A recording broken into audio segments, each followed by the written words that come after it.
Right, so welcome to another beautiful, what is it, day 9? Day 9. Can you believe it? Day 9 of WPT and Shuffler Poker's King of the Stacks 2019 here at Emperor's Palace. It's good to have you back on the live stream, and hopefully you've been following everything that's going on. Of course, if you haven't, you should be going to shufflerpoker.com and following the blog, because currently at the moment it is day 2 of the main event. Yeah. Can you believe it? It came so quick. It's right? Like, I remember it was day 1 the other day. I see what you did there.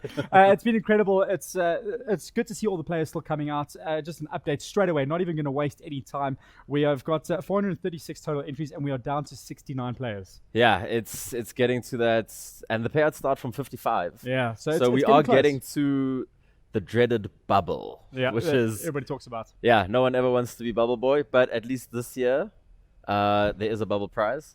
So. Who will it be? Yeah, I really don't want to know. All right, I don't want to talk to that person for a week. It is getting super exciting. I mean, we had the trophy in studio with us last night. I cannot wait to see who's going to be lifting. I mean, there's 2 trophies up for grabs. Of course, the WPT official one and the one that I think Shuffler Poker have made that looks it's just incredible. Who do you think is going to lift it? I mean, who are you feeling at the moment? I'm hoping that my boy Rex Su comes through for the win. So he's been playing for a while. He's a great player. He's been getting some overseas experience lately, playing throughout Africa and in Asia, and he flew back to play the main event. Yeah. So I'm hoping that he takes it down, because then there's going to be a big party. Oh, well, I think there's going to be a big party regardless. We'll get to some of the notable chip stacks that are happening at the moment. This was just updated a little while ago at least. Conrad Kutzer sitting at 510,000 chips, which is massive. Rob Fenner coming through with 400,000, and Quinton Reddy sitting at 375,000. But we got to mention Chad Moorman. Yeah. I mean, he was last night's satellite winner and chip leader coming into day 2, currently sitting at 425,000, which is great to see the satellite winners coming through. And this is what Gary was saying as well. These satellite winners can become instant millionaires. They can, and it's so good for the game, because it's the moneymaker effect. You know, someone comes in that doesn't have a lot of experience, that won their seat for really cheap, and then everyone else thinks they can do it as well. And it's great because they can. And then they come in and the fields get bigger. And that's how the poker game grows. We were sitting at dinner last night, and we were speaking to one of the guys, no name is mentioned, who was saying the logic behind a professional playing against, let's call them an amateur, sometimes doubles up. And the logic, they overthink something, and they could end up losing a massive hand and losing a tournament. Yeah, it's quite funny because it's a really weird spot to be in when you've done a lot of work and you've seen a lot of the theory and studied a lot of the theory, and then some guy comes in and is just like, okay, my guts is telling me now, wham, and your brain can't compute it because it's not theory. It's just gut feel, and you can make mistakes. It's super exciting. Lots of amateurs and pros still in the competition. Like we said, 69 guys remaining. 55 is where the payout begins. But hey, we could tell you all about this and more. But Christine caught up with some of the guys a little bit earlier today. Let's check it out.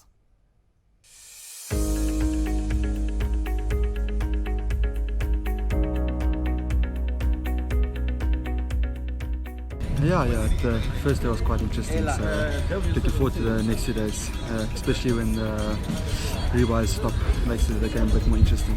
Yeah, I try to play as much as I can. I actually won a seat into the tournament, so that was quite good. But yeah, I love my poker, I played quite a bit.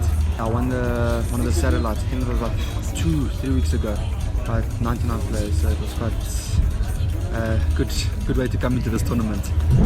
Tomorrow make it to the final table, then don't know what happens from there. But yeah, looking forward to it.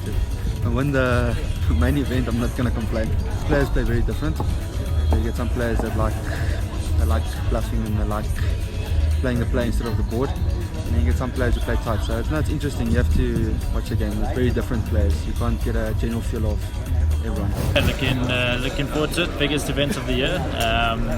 Hopefully have a deep run. Yesterday, I'm sitting quite comfortable, got about 200 big blinds, so it was a good day. But today's the main day, obviously, and got to do well today to actually have a chance of getting anywhere. Yeah, it was good. Good mix. I had quite a nice table. I mean, with a field this size, you're going to get a good mix of amateurs and guys who know more, higher level guys. But I was pretty happy with my table draw. I just want to say that it's a fantastic tournament that Shuffle Up has put on. It's magnificent. I've been sitting with quite notable players last night. Hopefully this morning we can get through the rebar session without doing another 12,000 rand. And yeah, looking forward to going from strength to strength and cashing. Who knows? Let's see.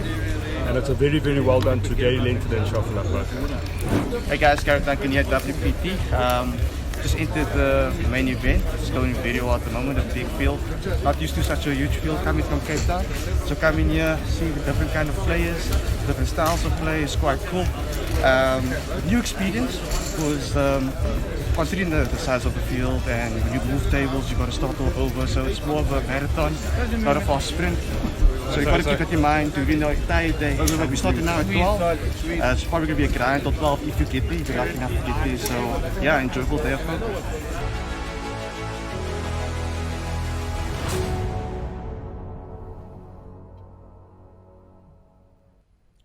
Right, so as you can see, that main event that is currently happening at the moment is massive, and it's good to catch up with all the guys that are in the competition at the moment. Cannot wait till we get to that final table and to see who's there. But somebody who's no stranger to the final table is this guy next to me. His name is Barney Trouble. Go find him on Instagram right now. He's one of the WPT Royal Flush crew. It's good to have you in South Africa, bud. It's good to be here, Well, Brew. actually back in South Africa. Oh, Brew, I love it. By the way, How's it? You may have missed, and I heard him saying on his Instagram, I think it was yesterday, Laka, when he arrived at Emperor's Palace. And you're no stranger to South Africa. It's good to have you here, Barney. It's great to be back, as Yeah. you said, yeah. It was about 9 years ago that I spent a few months in Cape Town. Right. At the time, I was dating a girl from Cape Town, from Nurtuk. South African girls, the best. I can't disagree with that, Yeah, okay. especially not in a South African Wait, are string. you not dating somebody at the moment, right? No. Okay, so we can say that. Okay, then we can get away with trouble. Barney Trouble. That's it. Right, so you were dating somebody from Cape Town? Yeah, and I decided to live here for a bit, here being Cape Town, and we stayed in Sea Point, and I loved the city. I have to say, I really fell in love with it. I was a bit tired of London, which is where I grew up. Right. And the spirit of the place, the soul, and the nature is outstanding there. So it was wonderful, but I had to leave. I couldn't stay. And the last 10 years or so, or since then, I've been living in India. And progression I've made is into poker, and then we met WPT, and that brought me back here. And that's where we are now. So, I mean, Yeah. we'll get into a little bit of your history with WPT and with poker, of course. But let's talk about your stay in South Africa so far. I mean, now coming down, this time of the year is beautiful. I mean, you're experiencing some high-fault storms that we're having at the moment.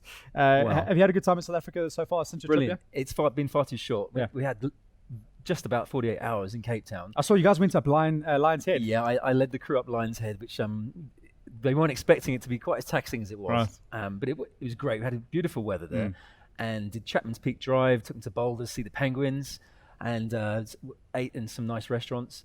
And then came here, and as soon as we landed, the heavens opened, hail, thunder, It was lightning. crazy. And I was like, welcome to Joburg. Welcome to Joe. Welcome to the high fault. And do yourself a favor, go check out. There's a picture on Barney's Instagram where he's sitting on the edge of a cliff on Lion's Head, and I'm just like, I'm an adrenaline junkie, but that's next level. And did the team do it as well that were with you?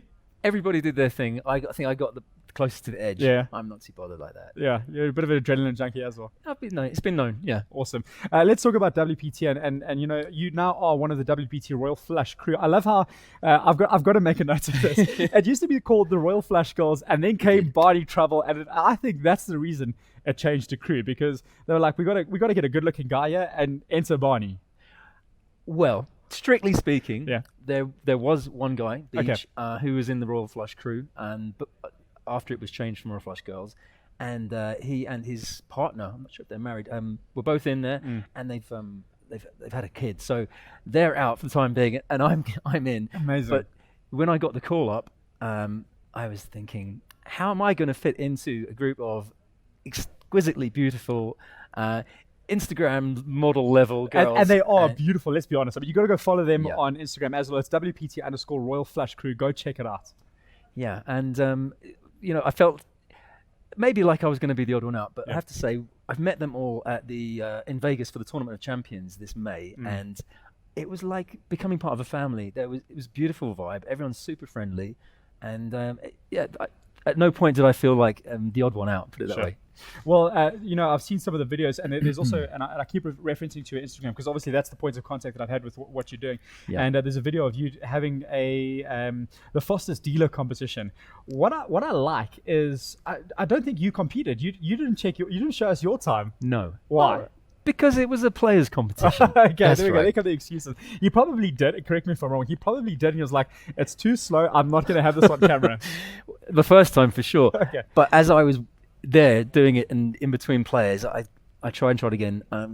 I can say off the record that I did a very good time, but it was outside of competition rules. So okay, so it wasn't filmed and it wasn't allowed. We're going to just keep it there. Yeah. You've traveled all over the world with WPT. I mean, South Africa, as you've said, it's a beautiful place to be. Where else have you traveled that's has just taken your breath away when it comes to WPT and the World Poker Tour? Well, I got the call up at the end of last year. Yeah.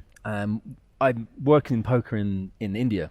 I'm the anchor presenter for all the big poker tournaments in India, which happen in Goa, where I live. And we did a couple of WPT India events.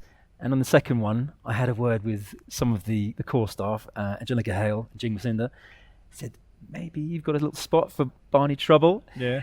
And I got the call up. And the first place they sent me was Vietnam. Wow. Okay, of all places. Yeah, which I have to say, I had been to Ho Chi Minh before on a little Southeast Asia travel, but it's a different experience when you go somewhere to work and you're there as official capacity with WPT, and that was a great, I would say, entry level. Without wanting to belittle it as an event at all, it wasn't full on like the Vegas event, which is my second event. So it allowed me to just figure out get accustomed, with the way things work with WPT. And as I said, the next one I went to Vegas. Yep. More recently, I traveled back to the States to Maryland, and that was a really nice property as well. And now I've come back to South Africa. Incredible. It's like coming home. And let's talk about you've been exposed to so many different styles, I assume, of poker, right? Obviously the main game of Hold'em, but you go to Vietnam and you go to America and then you come to South Africa. Do you see a difference in the playing styles of some of the players? You do, and you see, what you experience actually is the feedback you get from the players. So I'm very familiar with the Indian players, and I've seen how they play. And in Vietnam, for my first WPT job, there were a lot of Indian players there. It's an easy hop from India, and they were quite frustrated with the playing style. It was different.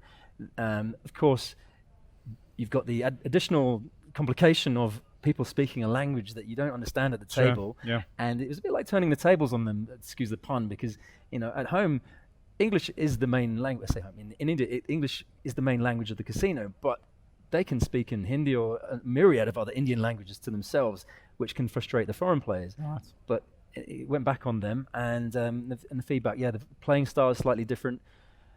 But I guess you go to somewhere like the States, and I was the tournament champion, so there you've got the cream of the cream, and it's very high level stuff.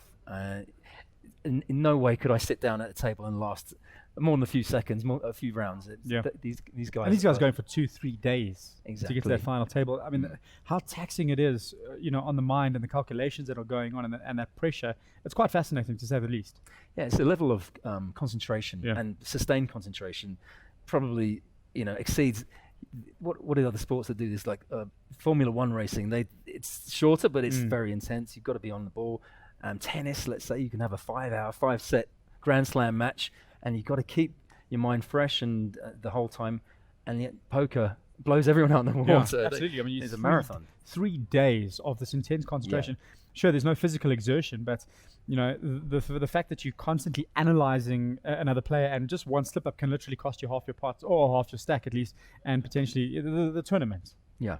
So it really is quite exciting. And then you come to South Africa, and talking about these playing styles. I mean, you've hopefully seen some of the way the guys are playing here. When it comes to the tournament styles, do you see, like, let's say for example, more aggression coming from American players versus South African going into a pot? How do you find it? Without wanting to make a comparison that might make anyone else. No, and we've said at the beginning of this stream, there's no offense taken here. It's not educational. From what I've seen here, the game is played in a really good spirit, very friendly. jovial. I haven't seen too much, sledging and that kind of thing. I did notice in the States, not in the tournament champions so much, but when I went over to the World Series, it's an out and out, let's say aggressive talk, but certainly talk designed to distract, shall we say, and people really getting into a character which could throw other people off their game. And I guess part of that is because it's less of a community. I mean, here, a bit like the Indian market, it's a sort of small to medium level domestic market. Right, of course. And you get the same people come to the tournaments time and time again. And I get the feeling it's like a real, like friends reunion as well as a camaraderie, camaraderie between the players. Yeah, and everyone shares their knowledge and helps each other out off the table. Yep. Maybe not during the game, of course, but everyone likes to talk with each other and share their knowledge, and that.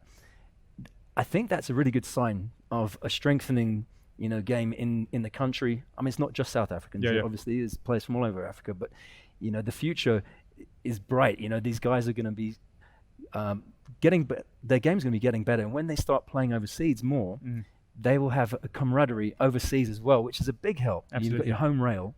When you're going deep in these tournaments.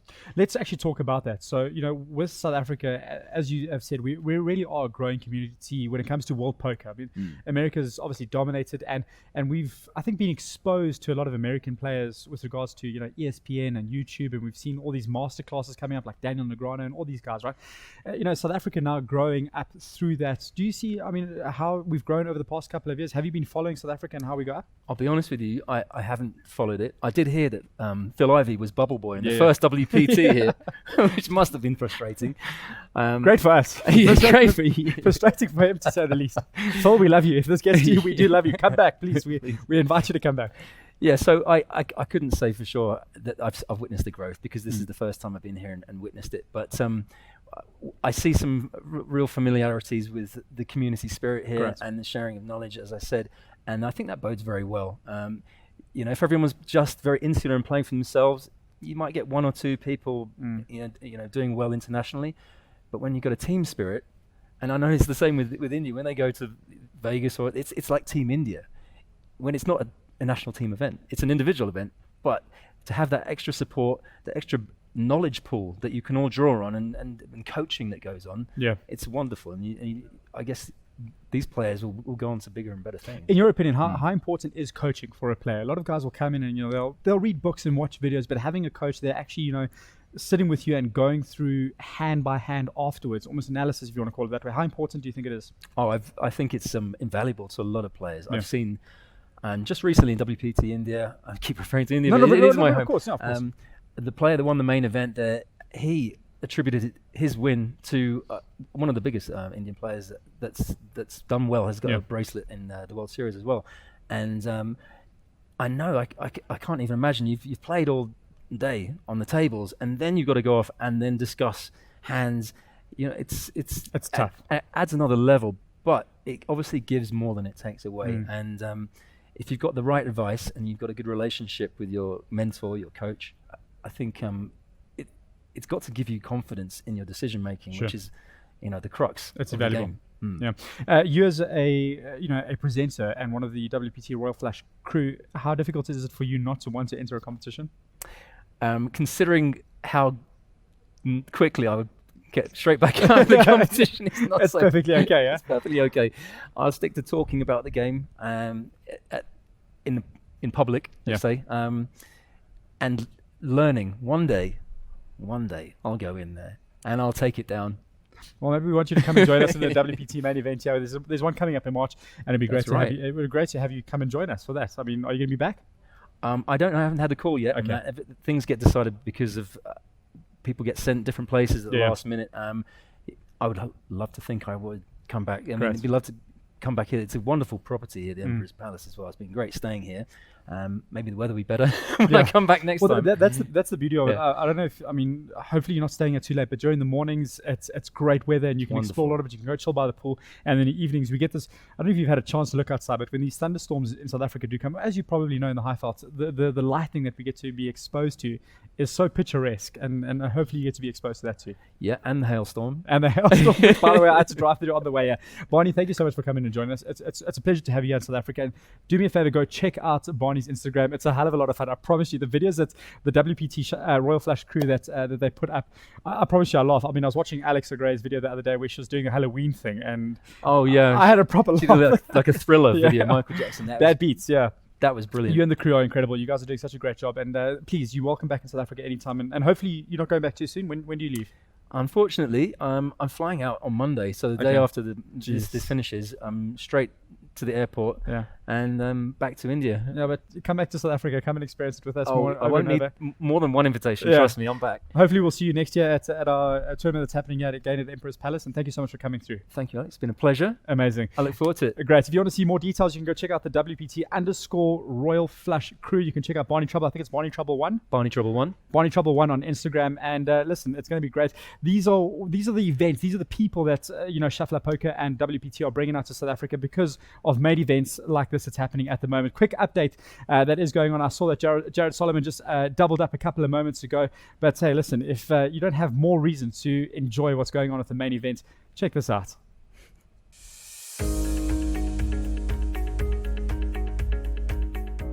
So we're here with day one of the main event. Chip leader Chad Moore. How you doing, bud?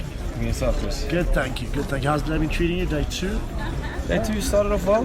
Got a bit rough at some points, but it's back on top now. So that's good. I hear that you won your seat to the main event a couple of minutes before it started. Do you want to walk us through that?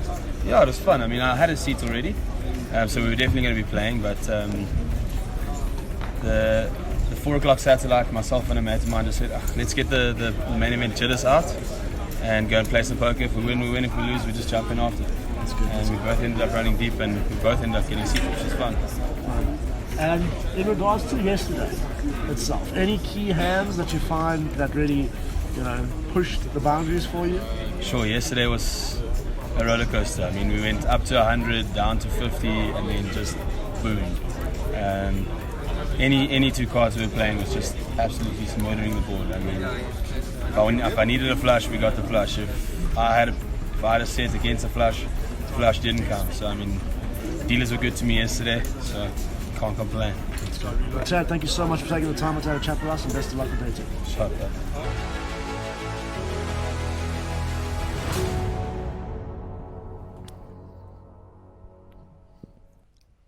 Barney Trouble, what a cool guy. And that's the main event that he's come through from WPT head office, if I can put it that way. Go check out the WPT Royal Flash crew. Some of the stuff they get up to is crazy. I don't follow them. You got to be like really Fabian and go follow them right now. Yeah, I definitely will. I did meet some of them when they came down. I think it was last year or the year before. I actually took them out to the Lion Park and show them around Joburg a bit. So that was pretty cool. Yeah, really cool crew, and big shout out to Barney Trouble to come and join us in studio while he's of course still busy downstairs at the main event. Let's give you a bit of an update at the moment. Some big names in the field at the moment. Conrad Kutzer now sitting on 600,000 chips. Nice chips. He's climbing. What was the starting stack? Starting stack is 30,000. You see, so climbing that into day two, you're sitting on 600,000 chips. Yeah. You're going into the next hands a lot more confidence. Yeah, and obviously you want to have as many chips as possible. Blinds are going up. Yep. And yeah, the more chips, the merrier. We're 60 players at the moment. We're 5 away from the money, so it's getting super intense. I can tell you now, guys are now kind of getting anxious. They don't want to be bubble boy, as you put it. Yeah, it's definitely going to tighten up down there. Yeah. And we're definitely going to see some of the chip leaders and some of the more experienced, aggressive players start taking advantage now. It's going to be great. Prize pool currently sitting at just under 4.5 million. The average stack 210,000. Some of the other big names that are coming through at the moment: Gareth Khalil, 420,000. Henny Appel, who of course is no stranger to the poker field, 400,000. And like we said, Jared Solomon now sitting on 340,000 after just doubling up, and last night winning the high roller. Yeah, let's see if Jared can go back to back, doubling it up. I actually, I still want my friend Rex to win. So maybe they can go heads up. We'll be keeping close eye on them. Then. Yeah, Jason Strauss, 210,000, and Theo Hunter, who won that charity event, of course, the other night.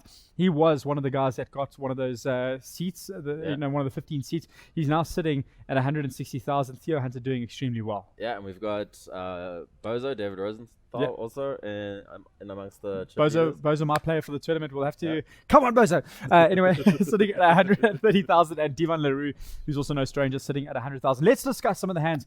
Well, actually, before we get there, let's quickly give you an idea of the payouts, which are up on screen. As you can see, they are busy scrolling through just to our left over here. First place, R1 million. Second place, 640,000 rand. Yeah, R1 million. That's lovely. Fabian's like, I could do with that. I'm a bit sour about this tournament. Before we discuss the hands, all right? So I must be honest with you. Fabian and I are obviously meeting for this year's WPT and Shuffle Up Poker King of the Stacks tournament. This man wears his heart on his sleeve. Let's talk about what went wrong. Everything went wrong.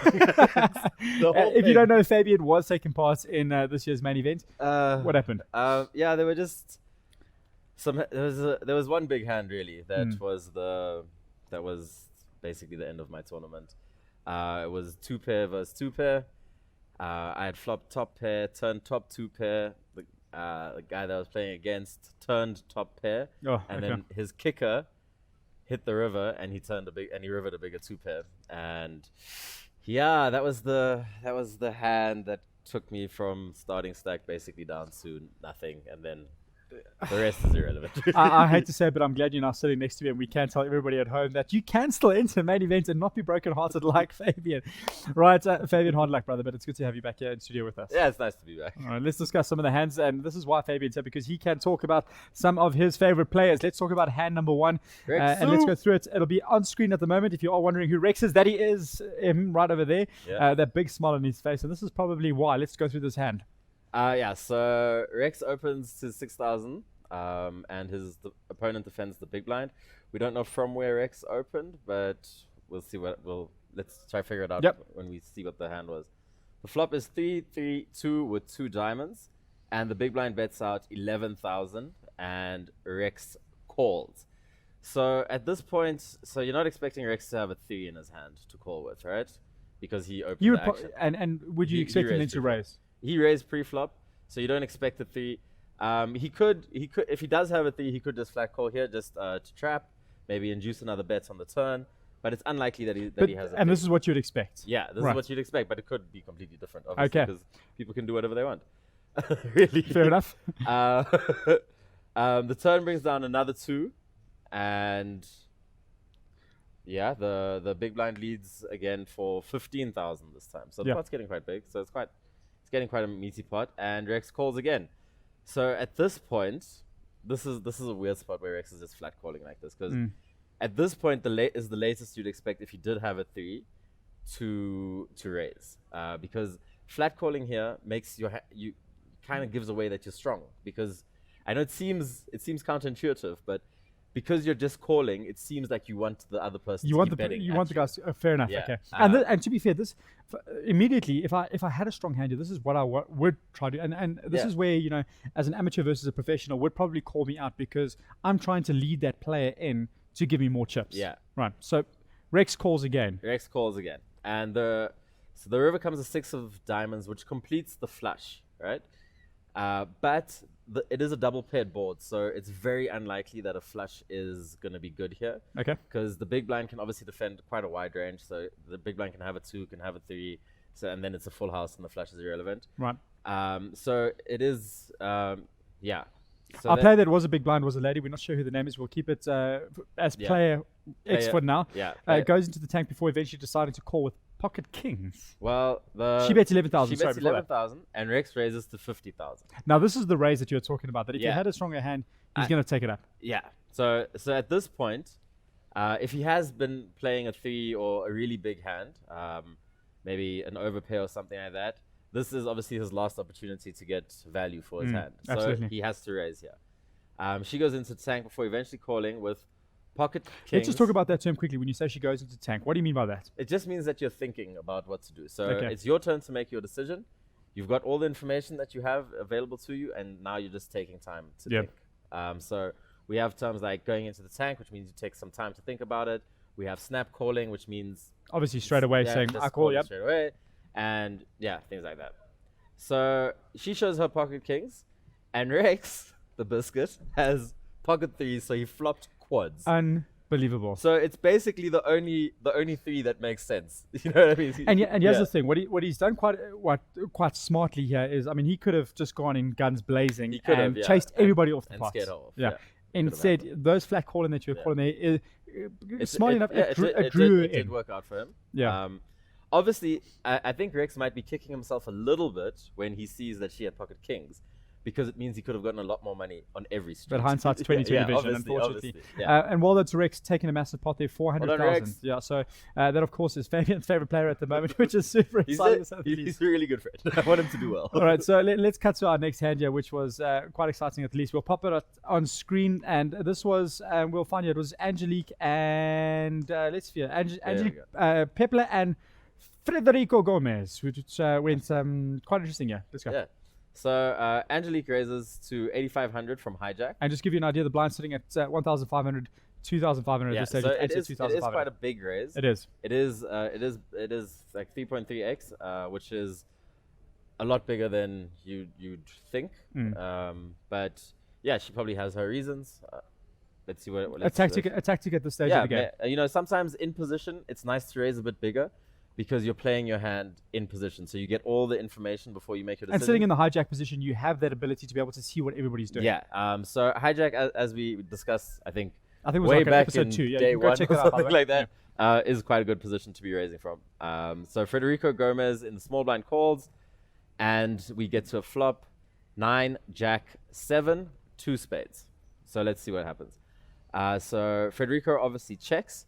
Angelique goes all in. Goes all in, and Federico calls. Angelique has Queen Jack of Hearts, and Federico opens King Queen of Spades. Okay, so when I saw the King Queen there, I thought he just called with the gut shot, but he has. But the flush draws up. He has the gut shot, and he has the flush draw as well. So he's playing for 13 outs here, and he also has the King as an out, so that's an extra. So it's 16 outs. So he's statistically he's in really good shape. He might. Mathematically, he might actually be ahead in this spot, even though she's winning. So let's see what happens. Federico is waiting for another spade to make his flush, and he's holding on. Turn is obviously the ace of spades, because that's just how life is. Well, no, ace of hearts. Ace of hearts. Sorry, ace of hearts. Yes. And this, of course, giving Angelique now a little bit more hope. Yes, because now he's no longer mathematically ahead. Correct. So she's in quite a good spot right now. But then heartbreak. River, Jack of Spades. And the heart did break because the spade came through with a Jack of Spades. And Federico making that flush on the river, which it's heartbreaking because... It really is, especially when it's for your tournament live. It is. And these are not bad hands that, for example, Angelique is going all in with. No, she did flop top pair, and I assume she probably wasn't, she didn't have that many chips either. Obviously, if she had a lot more chips, they wouldn't have gone more calculated. They would have been betting and things, and she might have even been able to fold the river, even though it did bring her trip jacks. But the flush might have scared her. But she obviously just didn't have enough chips to make too many moves, so just all in. Heartbreaking stuff for Angelique. She was knocked out of the tournament at that stage. Well done to Federico, getting a nice little pot there. Another hand that we need to discuss, and we'll also pop that up onto the screen with Zhao. This is level 10, blind sitting at 500,000, so a little bit earlier in the tournament, but a hand worth mentioning nonetheless. He was on the button, pushing all in, and gets a call from Emmanuel Kiston. Let's go. Yeah, so he opens Ace King, which is, it's the best non-paired hand pre-flop. And you see so many players, even though, like you said, it's the best hand, non-paired hand. Non-paired hand. A lot of guys come through hard with this Ace King hand. So the thing with Ace King is, again, it's the best non-paired hand pre-flop.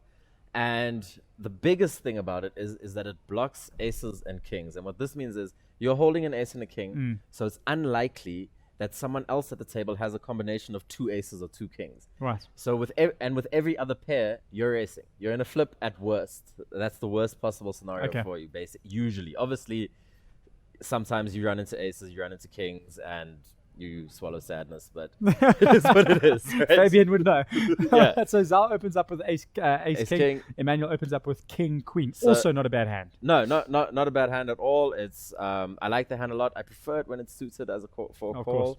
Unless I don't know again how many chips Zhao went all in with. It might have just been a small shove and auto call. And the flop comes down ace 4-9. Not looking bad at all. Yeah, ace king is well in the lead. They were well in the lead pre-flop anyway.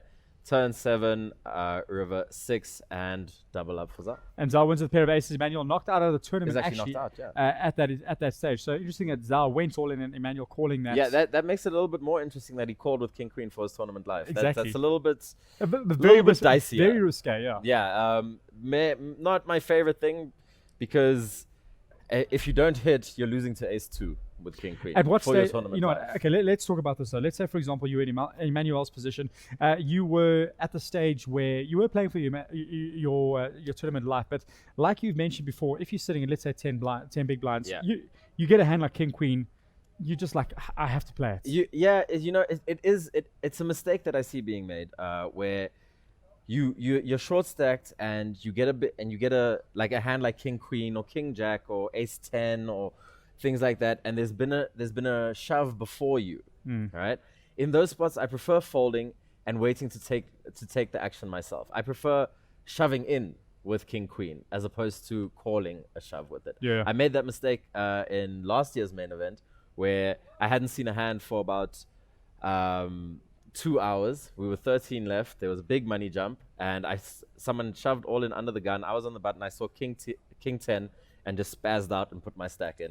And he had ace 7, so it wasn't the worst spot for me. And you're not feeling bad going into it with a king 10 versus an ace 7. When I see the ace 7, I'm a little bit happier than if I had seen ace king or ace 10.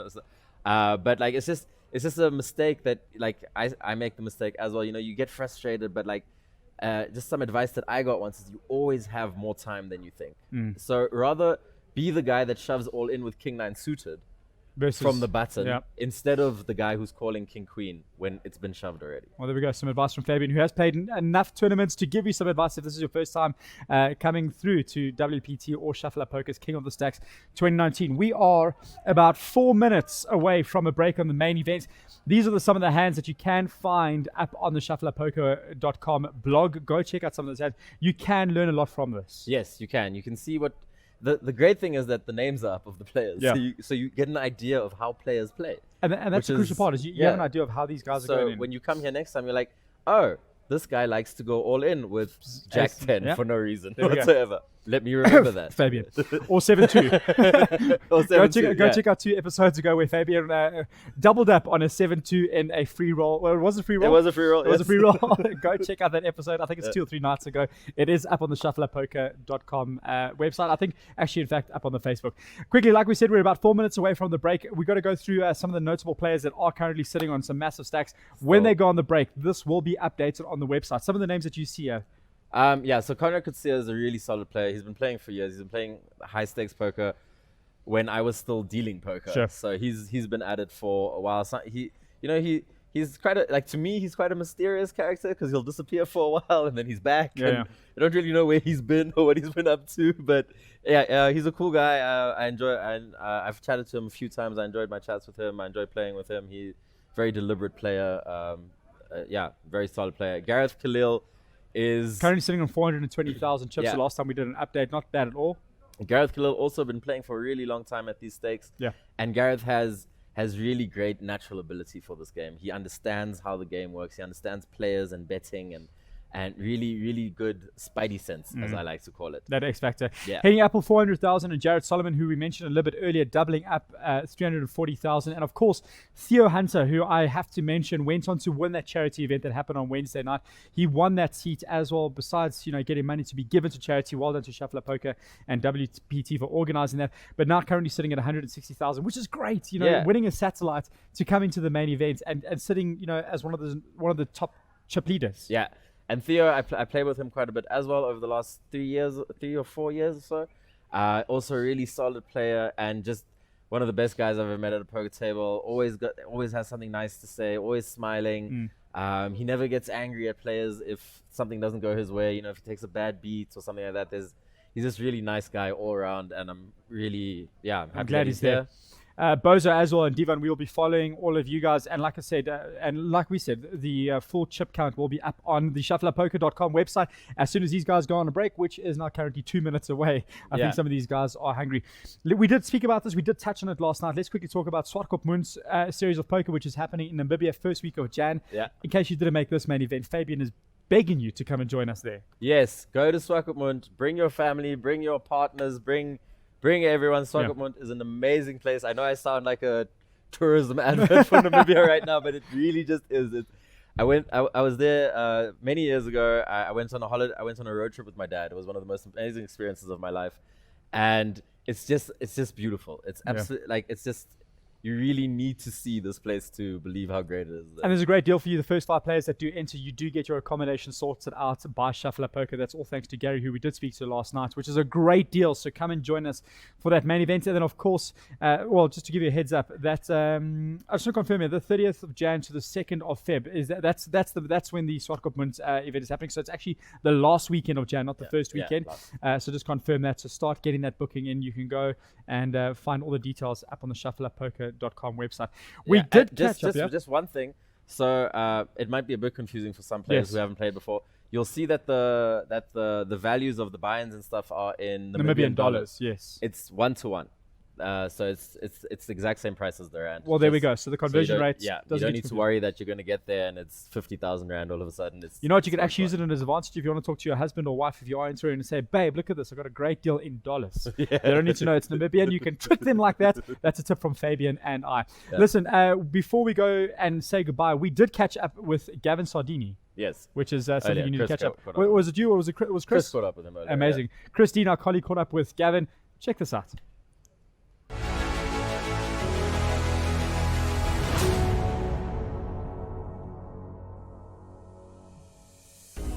So we're sitting here with Gavin Sardini, who, let's say in a nutshell, built his entire poker career off the Kickstarter events that Shuffle Up started off with. Can you maybe give us a bit more info in regards to how that boosted your bankroll? Okay, well, basically before the start of this year, I used to play only a social game every now and then, pub kind of thing, and then I entered the satellite at March WPT, and that's when the poker bug bit. I didn't fare too well, being a sort of a novice player. I then decided to join the Kickstarter series, to try and start learning a bit. And it's basically been a poker school for me. You get to learn the principles of the game, the etiquette, the rules, the interaction with other players, which is all these things that you need experience at the table. And I was fortunate to do well there in the series. I cashed a few games, so I built up quite a significant bankroll. From there, I used that bankroll to join other shuffle up events, which I was fortunate to do well there too. Which events might those be? The first one was Swartkopmund. How did you fare there? I played the main event and I came first. Well, we split, but I took the trophy. I didn't take the trophy, but I took split on the lead. And then I played Graceland, and I cashed there. And further than that, I've used the balance of my Kickstarter bankroll to fund my satellites for this WPT, and I've been fortunate enough to win a few seats here. Which all events are you playing? Tonight's event. This is a big one for us little guys without bankroll, $100. So we're going to play this game, and then I'm also going to play the main event, and definitely the charity game. I was itching to play the high roller, but I just couldn't quite make it. And in regards to the charity side of things, any specific one you'll be looking to donate to if you end up scooping that? Funny enough, I spoke to my wife about that, and it'll probably be the SPCA in Boksburg. That's a great cause to go for. Yeah.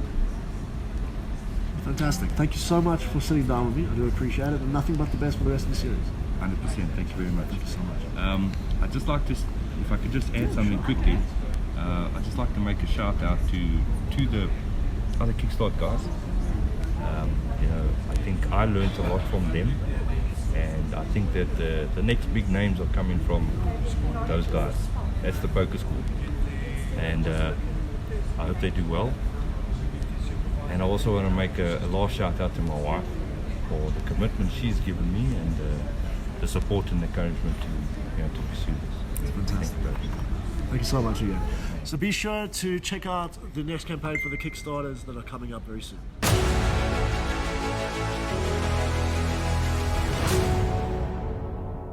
Big shout out to Gavin for taking the time to chat to Chris for us. That's it from us basically tonight. Basically, yeah. We have one more update. Yes. I think someone bust last hand before the break. Oh man, unfortunate. So 59 left. We don't know exactly who it was yet, but it will be up on the blog. You can obviously find out there. And yeah, it's getting to that time where if you bust out now before the money, it's gonna suck. You know what's incredible is up until this tournament, I'd never heard the term bubble boy, so I refuse to be bubble boy whenever that opportunity arises. Thank you so much for joining us. Big thanks to Barney Trouble. Go follow him on Instagram, Barney Trouble1, or the WPT_Royal Flush crew. Big shout out to them for coming and joining us in South Africa, and hopefully we will see you again tomorrow night with an update on who. Well, actually, it's not tomorrow night. It'll be tomorrow afternoon. Yeah, we're gonna start at 1 tomorrow. We're gonna have a special guest in. Yes. Someone who is no stranger to the final table. He's made quite a few of them, and we're gonna chat to him a bit about what it's like to be in that spot and discuss some hands with him. We'll get some great insights from him. Great. And yeah. If you want to find out who that is, tune in tomorrow on the Shuffle Up Poker Facebook page. Tomorrow at 1 o'clock. From myself, Alex Caige. Fabian Depper. We'll see you tomorrow. Have a good evening. Bye bye.